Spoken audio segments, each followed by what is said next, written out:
Hi, thank you all. Is this working? Hello? Can you all hear me without this? Background, I think you all can hear me, right? Okay, so we'll stick to not having the mic. Thank you all for coming. I hope everybody's had a good lunch. And my mouse clickers ran away. So, shortly.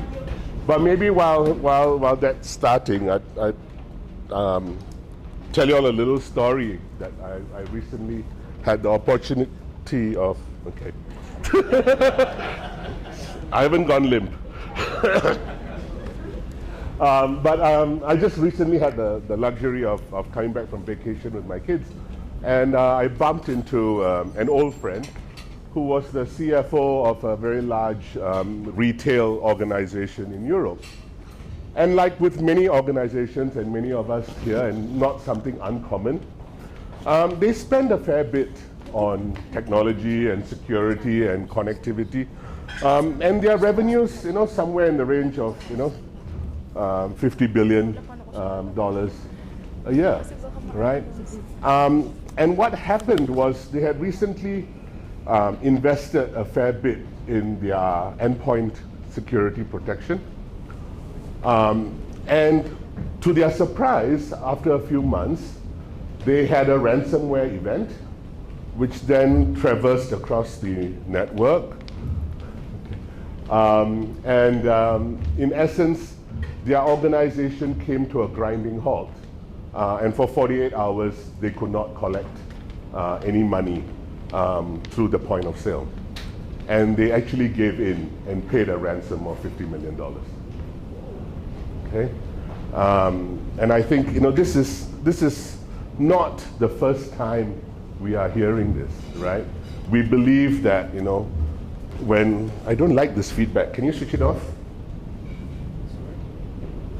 Can you kill this? Right? Okay.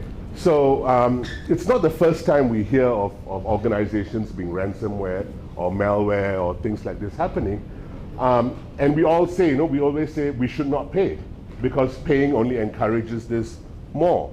But when it happens to you, and that disruption, and after 48 hours, and that quantum of money, or that where your business is then crippled, it's not about data loss, it's not about anything else, it's about disruption to business, and how do we quickly get back to operations, right? And that's why they were forced to do that, right? Do we encourage that? Do we condone that? No, but we understand why it happened.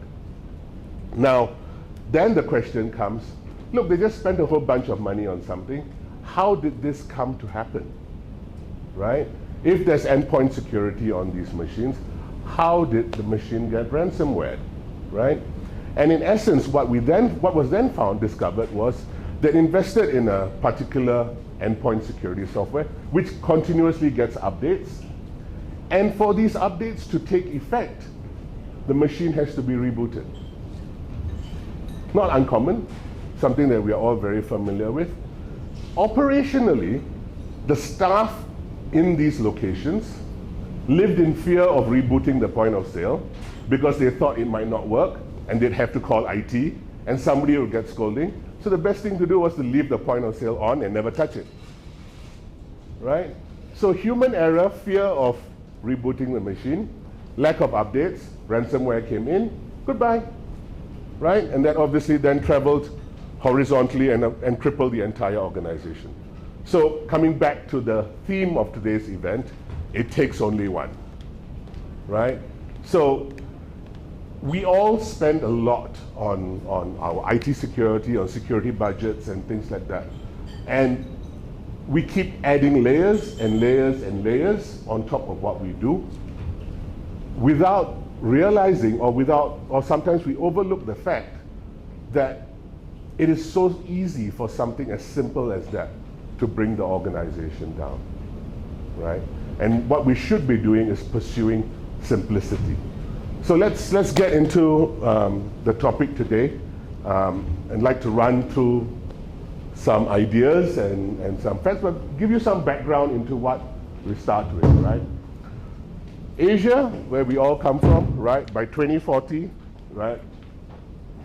Asia will account for 50% I don't need the mic or the speaker, right? Asia will account for 50% of the world's GDP, right? We will drive 40% of the world's consumption. In essence, Asia is going to become the center of the world, right? Next, right?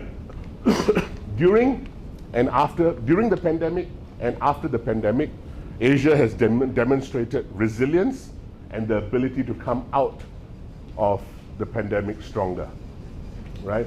The IMF, there's some projections of growth of the world and Asia, and again, what we're trying to say here is Asia is poised for drastic growth, right? Now, fundamentally, why is this the case, right? It's population, right? The huge amount of population in Asia, diverse cultures, economies, rapid growth, right?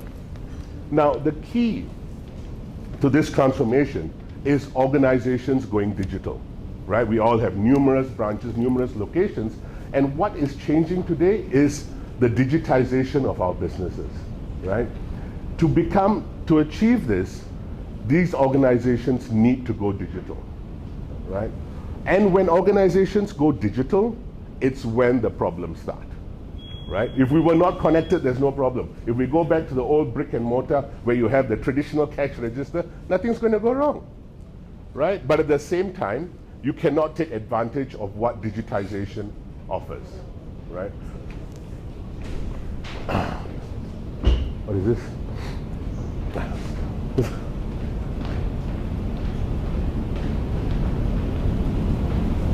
So as organizations move on this digital transformation journey in Asia, what is the biggest challenges that faces us today?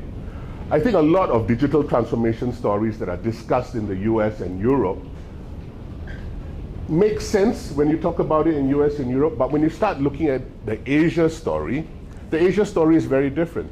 We take the Philippines, for example. You do not have the same connectivity throughout the entire country. You might have fiber available in BGC, and you go out 100 kilometers to a particular location and you don't. You may have one provider PLDT available, another provider Globe available, another provider Converge. You cannot go to a single provider and get the same type of connectivity for every single location. But nobody seems to understand this, right? Everybody from the West comes and says, oh, you go to AT&T, you go to a Verizon, and you get this broadband connection for all your locations and solved, right? So that availability, that access to cost-efficient connectivity is not available to us in Asia, right? And the moment we start connecting our assets to the internet or to some sort of network, then we increase the exposure to cybersecurity events, right? Because the moment we get connected, that's when we have a threat surface. And that's when the threat surface is exposed, and that's when we have to mitigate against things, right? So in order for businesses to remain productive, cost-effective, blah, blah, blah, right, we need cost-effective solutions to assist us on this digital transformation journey, right? We've all heard, look, Gartner's talked about, I think the next slide, Gartner's talked about this concept of secure access service edge, right? Where we want to simplify how we secure our organizations, right?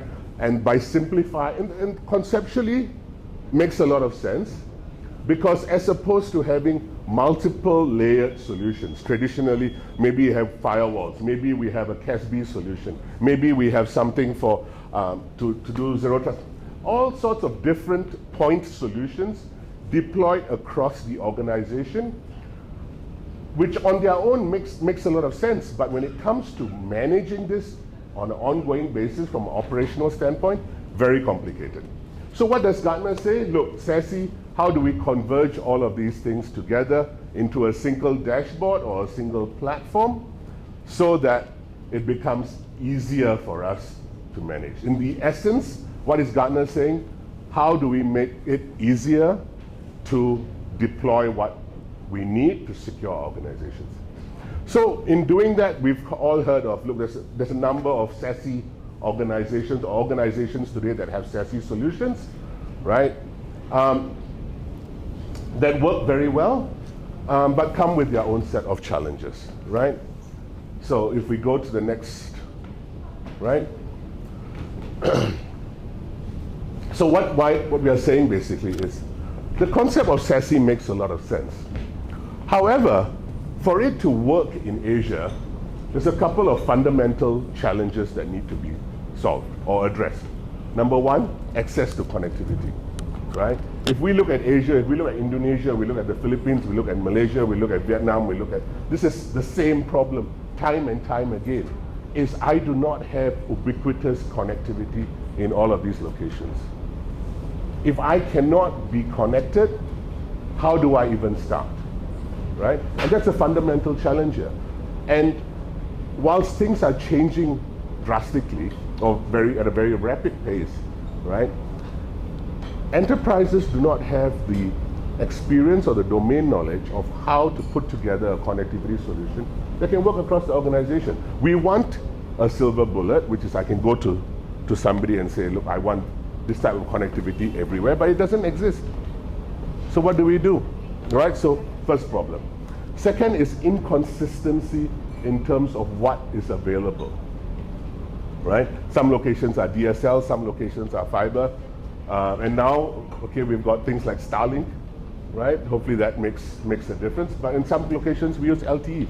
So all sorts, there's no consistency in terms of what is available. Then the next challenge, right? A lot of these SASE solutions run on top of cloud compute, right? So cloud services, be it GCP, be it AWS, be it Microsoft. Now, if these cloud operators do not have compute in your country, then what happens to data residency? If you're in the financial services industry, if you're regulated, where it says your customer data cannot leave the country, and you start using a cloud-delivered security service which is hosted out of Singapore, Japan, or Hong Kong, what happens to data residency? That data is now going out and coming back. So what are the regulators going to say? What's the impact to the business? Number one, that's from a data residency and data sovereignty standpoint. Second, performance.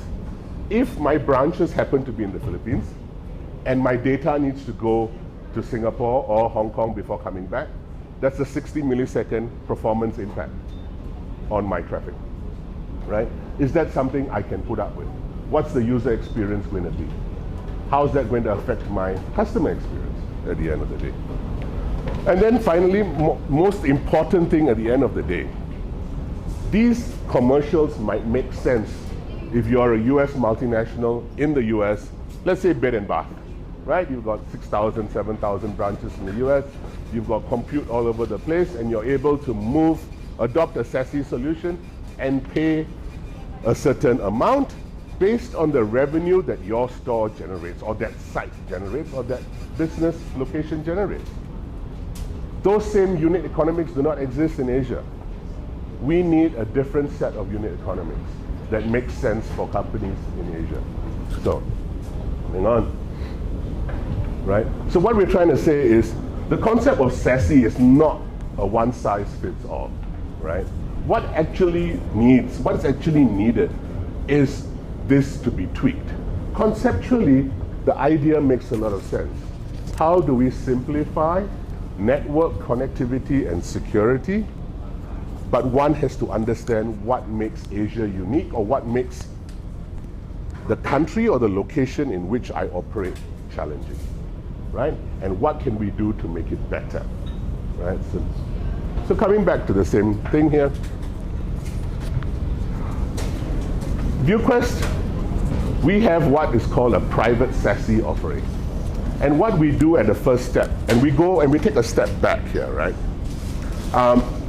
We are a telecommunications provider. Well, we started, our DNA is a telco. We've been around since 2001. I founded the company some 20 odd years ago. And we've been building networks and we've been providing connectivity solutions for the last 20 odd years. We understand networks and we understand connectivity in Asia. So first and foremost, before we do anything, we always look at how can we address the connectivity problem for our customer. We are agnostic. We do not operate any network infrastructure outside of Singapore. We still continue to do that in Singapore because it's our legacy, right? But outside of Singapore, we do not operate any network infrastructure. We are agnostic. We will procure from any provider to deliver the outcome that we need for our customers. By doing this, we basically focus on delivering outcomes, right? So in essence, we work with the customer. Let's say you have 1,000 branches, 500 locations, or 50 locations. Doesn't matter. But what is the nature of your business? In essence, today, recently we just finished doing a transformation for a customer. So big blue furniture company, right? Taiwan, Hong Kong, Macau, Indonesia, right? So about 40, 50 locations in totality. They have huge retail stores, big blue stores, right? And then they have pickup points. And then maybe they have stores within stores.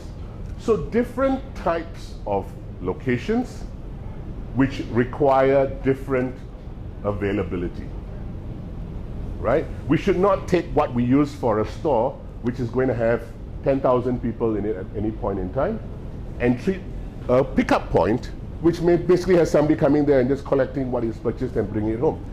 They need to be looked at differently and treated differently, right?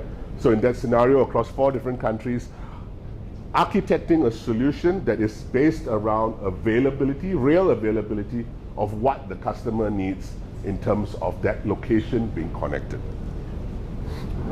Next point, right? Data residency and data sovereignty.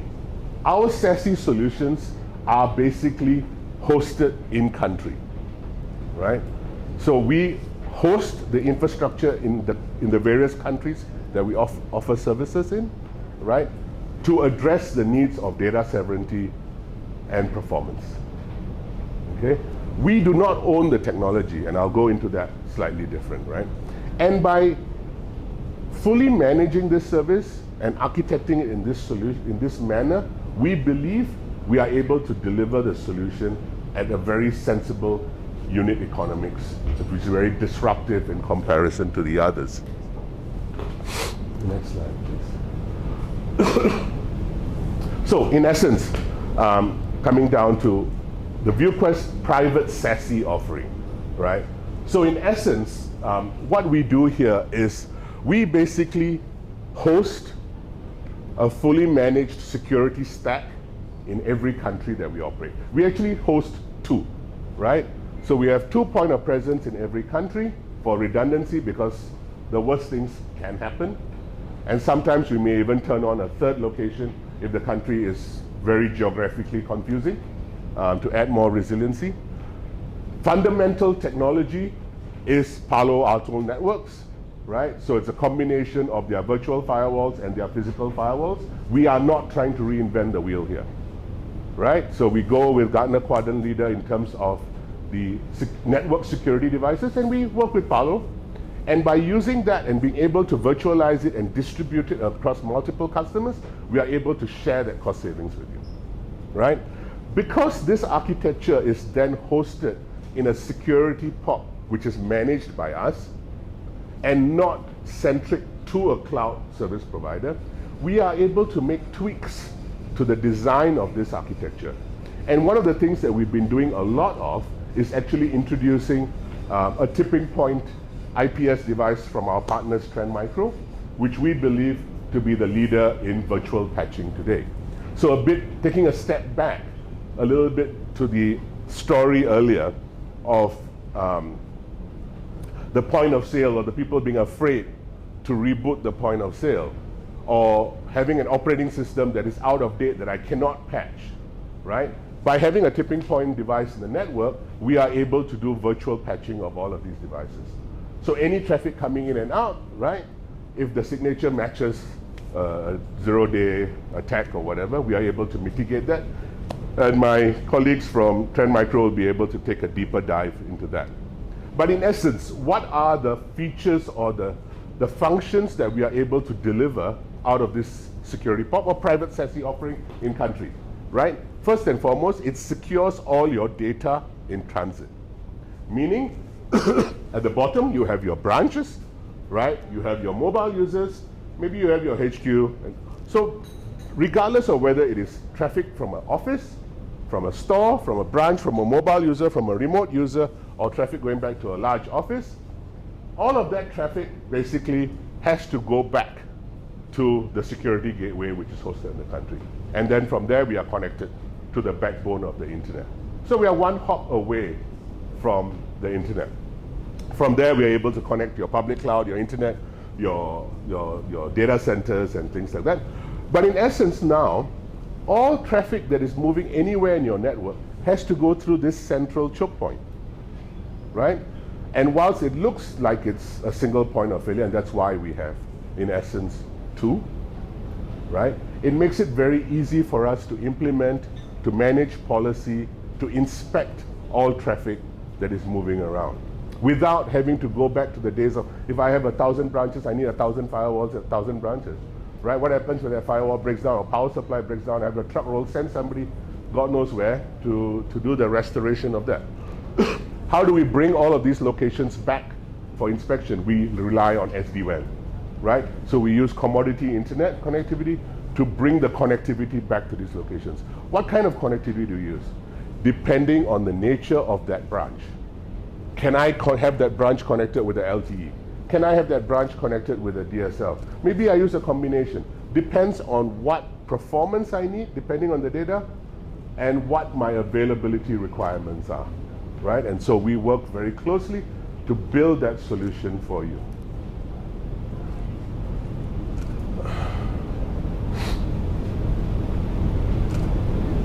Doesn't move. Okay. So footprint-wise, right? We have basically been doing this for the last 4 years, right? And in time to come, there'll be some major announcements coming out. But I already hinted to a very interesting furniture company that we recently did the transformation over 40 days, 4 countries. But in essence, we basically have a point of presence in China, right? So we are able to address your needs in China.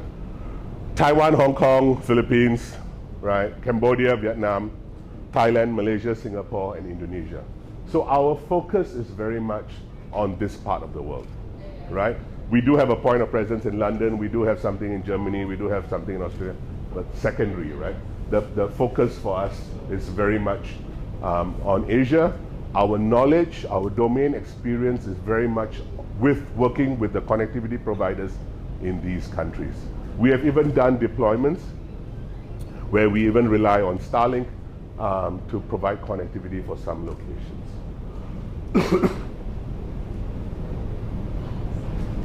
Coming back to our DNA of a company, right? We've been around for 20 years.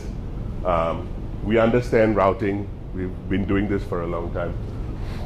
Couple of things, we've been recognized as being the fastest network provider in Singapore for the last 5 years. And we are also, a Palo Alto Managed Security Services Diamond Partner. So again, some repetition here. So I think fundamentally, what are we doing when we look at these solutions? We've been helping our customers on this digital transformation journey, network transformation, whatever you want to call it. System integrators will come in and say, okay, here's a SD-WAN technology platform, here's a cloud-delivered security platform. You go out there, maybe you got MPLS, maybe you got internet, maybe you got this. You put all of this together and magically it's going to work. But it's your problem, right? Or we'll do the implementation for you. And then when something goes wrong, oh, this internet provider you picked is not very good. There's packet loss here, there's packet loss there. Today, let's say you have 100 branches, and traditionally maybe you work with an MPLS arrangement or something. It's a single vendor, anything goes wrong, you go to that single vendor. This is what we are trying to replicate. This is what we are trying to do, in essence. We work with you as a single provider. We are responsible for procuring and providing that connectivity at each location. We are responsible for managing that SD-WAN connection. We are responsible for that security port.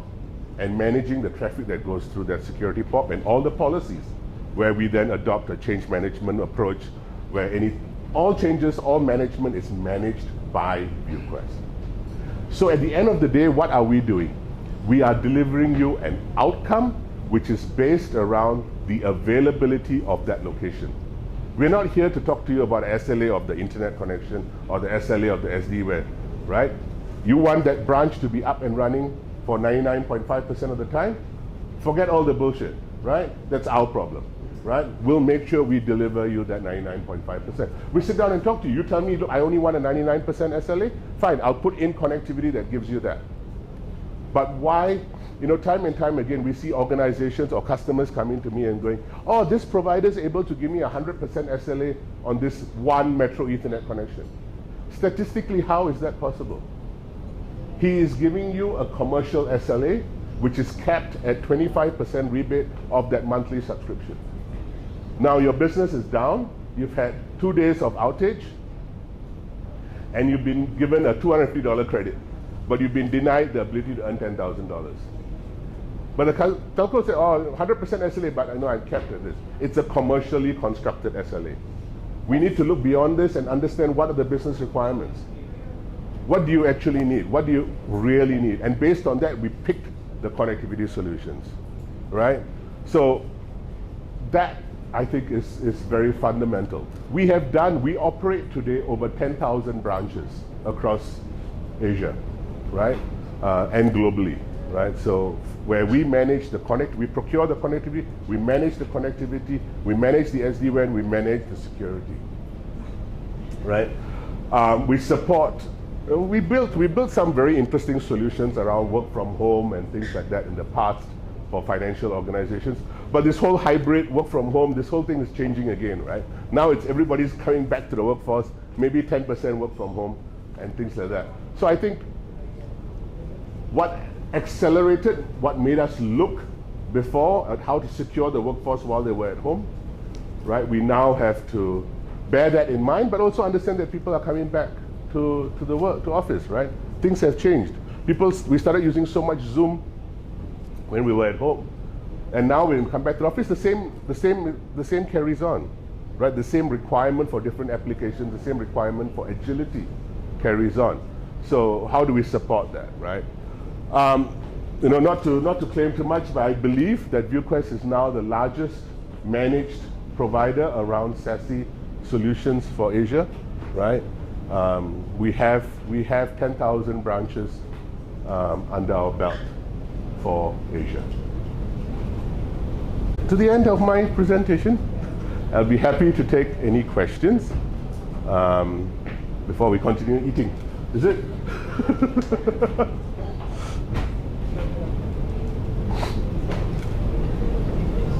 And I'm more than happy to talk to you all one-to-one later. So the floor is open for questions. You said that you procure any provider. Yep. Is there a standard procedure that you take for assessing which providers are the best ones, for example, in the Philippines? So basically, we've been working with a number of providers for a lot of time, right?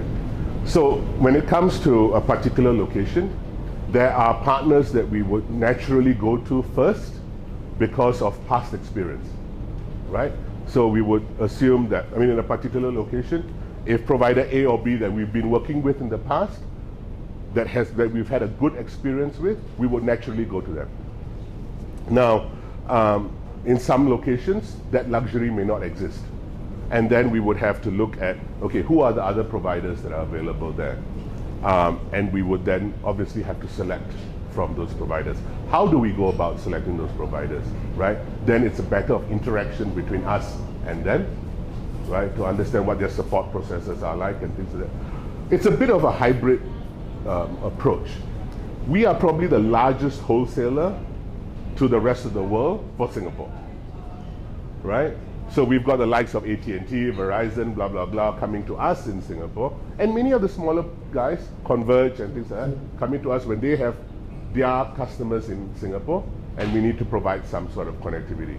At the same time, we've also had situations where there's a particular provider that keeps going down or keeps giving us very bad routing. And then naturally that provider gets black marked, right, for us.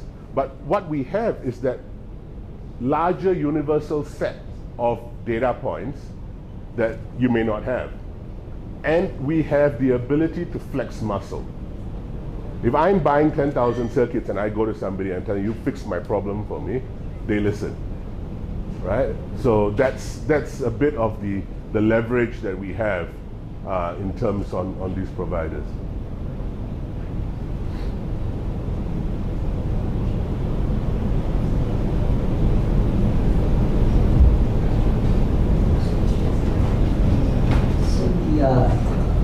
The setup is there's POP Yes. situated in Philippines as well. Yes. And if we have, for example, AWS instances, the POP there will be used for those instances. So generally, when we look at a cross-border, multi-country solution, there's a few ways to do this. Ideal best-case scenario is if you have an AWS instance or GCP or Microsoft instance in Singapore, Hong Kong, whatever the case might be, we will do an express route, a direct connect from that instance to our POP in that country. So Singapore, let's say, right? So let's say AWS direct connect to our POP in Singapore, SD-WAN from the Singapore POP to the Manila POP, and then naturally all your branches would get to benefit. So let's say you have 100, 200 branches in the Philippines, that would basically be connected to the POPs that we have in the Philippines. And naturally, if you had an AWS requirement, right, then we would rely on the SD-WAN connection going to Singapore, but then we would have a direct route or a VPN connection into that AWS instance in Singapore to give you a secured performance across those locations. The SD1 will be responsibility of ViewQuest to set that up. So it now becomes, we take that entire layer away from you, right? So we are responsible for delivering you that secure network outcome, right? Which is underlying. It's all Palo Alto gear, tipping point, depending on a mixture of a hybrid of different things, fully managed. You have full visibility. We give you read access. We share with you reports, we show you network availability, resource utilization. We come back to you on a monthly basis, quarterly basis to do service review of, look, this is your utilization consumption, what are our recommendations for service improvement, right? Whilst being disruptive from price. Including like observability across. Sorry? Observability. Yes, so by application breakdown, utilization, whatever. Right. Thank you. No worries.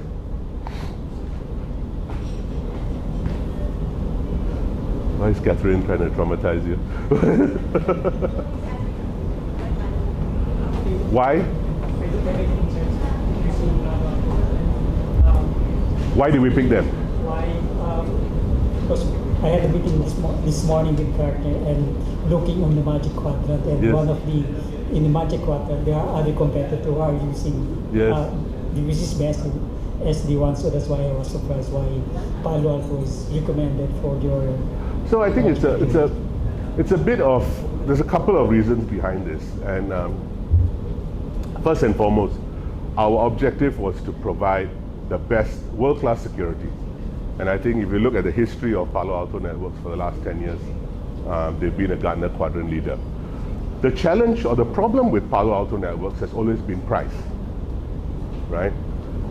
And what we've been able to do is Palo Alto Networks, or the arrangement that ViewQuest has with Palo Alto Networks, is as long as you don't sell this box to the customer, I'm going to give you very good pricing. So we've got very aggressive commercial relationships with Palo Alto, as long as I only deliver it as a service. So that's an old relationship and an old partnership that goes back quite some time. And we chose to use their SD-WAN technology because it was complementary. In some scenarios, in some customer situations, we have used Fortinet as well. So there is an option, there is a price difference, not significant. We just choose to, our primary vendor that we work with is Palo. or functionalities and adaptability with our existing network. Because my experiences with my friends in the banking industry, Yes. even in the retail industry, most of these people are using the competitor of this Palo Alto. I think at the end of the day, if we take a step back and if we look at SD-WAN before SASE, the install base is quite huge for the competitive brand. It's not we don't have an issue with it. It's just that I think they were there first to market. We look at SD-WAN technology today very much as a commodity technology. At the end of the day, SD-WAN is glorified IPsec tunnels with a software abstraction layer on top of it, right? And if you work with ViewQuest where we deliver this as a managed service for you, then that doesn't matter anymore, right? And we've even done mix and match of A and B and things like that. So I think similar to being agnostic in terms of connectivity, we are quite agnostic when it comes to the SD-WAN tech. Just that we have a lot of it with Palo. Please. Hi, Vanessa. I'm looking at the total cost of ownership. It's a decision whether I make or I buy. So what, in terms of the scale, operationally, when does it become commercially viable in your experience as to what you have done with existing clients? When does it become commercially viable to go ViewQuest? Because I have to decide whether or not I'd keep it in-house. Whether you do it internally or whether you do it externally. Exactly. Right? The age-old problem, right? It's, we can decide, but there's a higher up that we'll have to convince. So it comes down to price, right? At the end of the day, we need to deliver the total cost of ownership to you at a lower cost than for you to do it yourself. And I strongly believe today we are able to do that quite significantly for a couple of reasons. In our OPEX-based model, everything that we do is service-based. So there is no CapEx investment required from the customer, right? We generally do 3-year contracts. We start at 3 years, move up to 5-year contracts, which are subscription-based as a function of the number of sites. So let's say you've got 10 sites or you've got 100 sites or whatever the case might be. Maybe the subscription amount is $150 a month per site. The same way you pay for your broadband and things like that. So that we would then be charging you subscriptions per month, which would include a number of services. Because we are then responsible for managing it and running that, then that takes the burden of you having to retain talent pool to manage that. Because the more BAU, this is where the churn of human beings is, right? You want your human beings within your organization to move up the value chain and do more complicated things. Leave us where we have teams of people across different parts of the world who are monitoring this kind of things day in, day out, right? Almost like we don't run SOCs, right? We always go to an organization that specializes in it because they are able to deliver it to us for a fraction of the price, right? Same thing here. Does that sort of make sense? In your experience, what is the minimum scale that would be workable?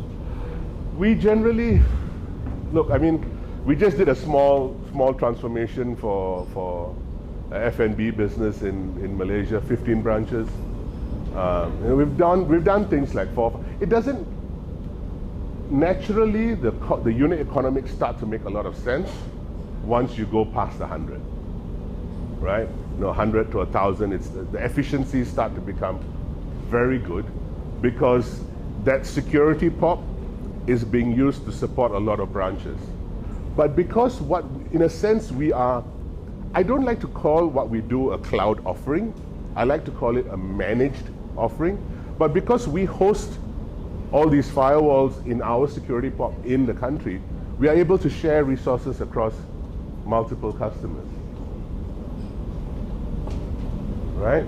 So I take a similar example. I take a step back. One of my favorite devices from Trend Micro is the thing called Tipping Point. So, market leader IPS. But this box that can do whatever is, let's say, $100,000, right?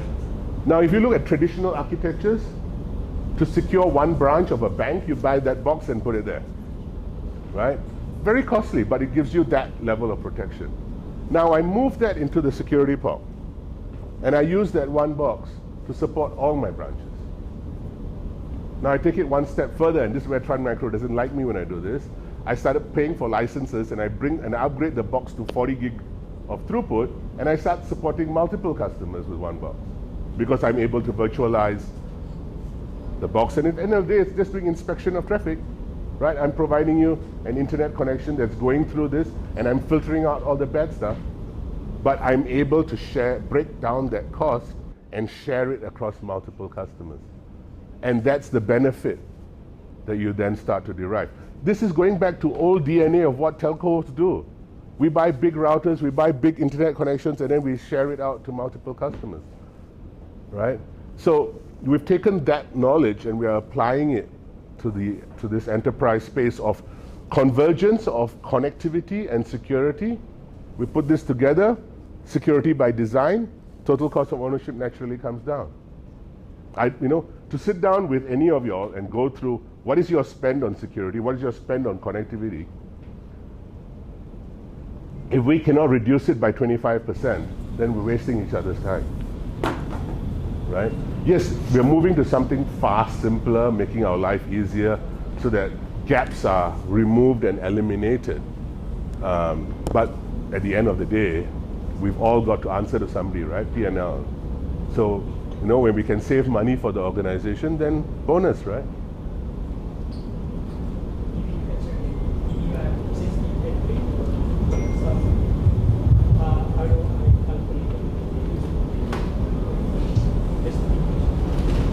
So in essence,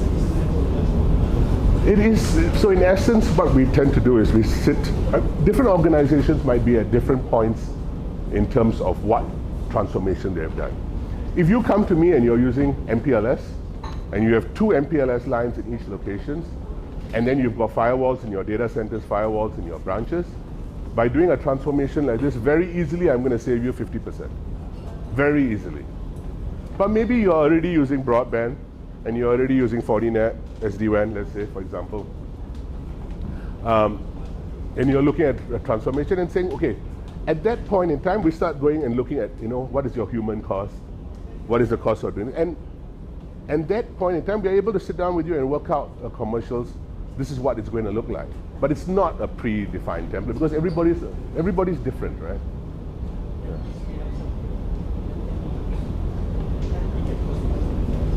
Catherine, yeah. It's very fluid, right? Maybe just one follow-up earlier on the PH to Singapore. So I think earlier there was an example of a round trip, 16 milliseconds. Yep. Yeah. So I think one way it's 8 milliseconds. So this type of rating is guaranteed. Can it be guaranteed by just the latency, not necessarily the processing? So at the end of the day, it's a couple of things, right? If you want a guarantee of latency, then you put that as part of the requirements. Then we will procure connectivity solutions that are able to fulfill that guarantee. Do you sort of see why? Yeah. So does this scale on demand? Yes, of course. Like more But that elasticity is a function of what you need, right?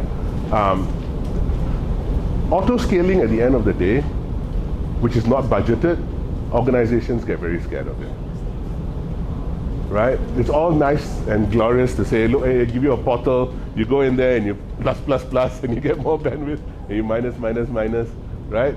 No PO, no budget, nobody's going to approve it, right? So what we tend to do, or what we try to do, is we come up with very interesting solutions.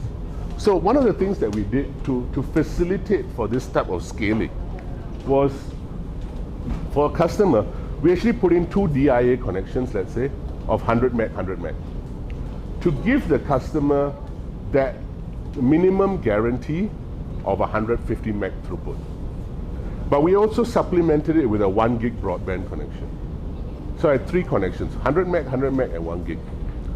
So he indirectly got some elasticity, right? But I kept that minimum commit without going crazy and giving him another DIA of 500 meg, but going with something, because that extra broadband was maybe 10% of the total thing. But I was able to achieve something quite interesting, right? So worst case scenario, the broadband failed, you still got your DIA, or 1 DIA if you still got that, but you get this kind of elasticity, right? So it needs a slightly different way of thinking, right? One of the things that I'm very excited about, and we've spent a lot of time playing with it, is Starlink, right? And I think it's going to be available in the Philippines very soon. It's regulatory clearance now, right? It's 150 meg down and 20 meg up, less than 15 milliseconds latency. All I need is access to the roof, right? The small antenna costs about $100 a month, right? I think it's going to give us a lot more options. A lot of us in this room tell me we've all been forced to use LTE, which is probably the most scary thing, right? You use 1, 2 of them, but things like this, technologies like this that are there, how do we mix and match them to give us outcomes? How do you secure the data address or the Okay, so regardless of what we do, we are dealing with data in transit. We do not do anything with data at rest, right? Your data center, your cloud, your whatever is yours, in a sense, right? We are securing data in transit. So be it a mobile user that's using a VPN client, be it a branch office that's going to have an SD-WAN CPE, right? All these tunnels are all encrypted, right? So that's how we deal with data in I mean, at the end of the day, fundamentally, it's all IPsec, right? It's all IPsec 256-bit, RSA, whatever, right? But in essence, any SD-WAN, any VPN, anything, underlying protocol is IPsec. It's an IPsec tunnel, right? It's just what is SD-WAN? It's software-defined WAN. So it's a nice arbitrary. I mean, it's a software tool which allows us ease of management, ease of configuration, the ability to do dissimilar sized internet connections, the ability to give you elasticity, things like that. That's the benefits, but it's no different from IPsec.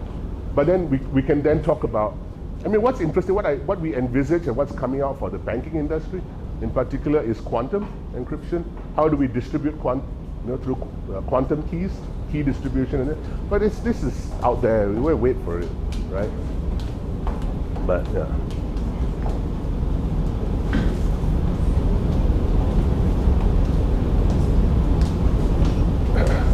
Okay.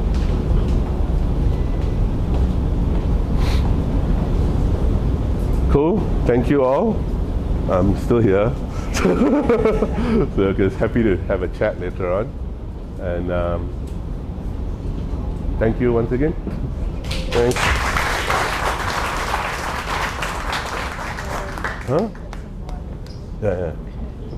Is that mine? Is this mine? Thank you, Vic. Thank you for the session. Very interesting. Things that are new to me to learn. So right now we're actually going to go ahead with our coffee break. So we'll call you in when we're about to start as well. So this is your time to get a round 2 of coffee, or if you need to take a cigarette or just to the terrace. Thank you.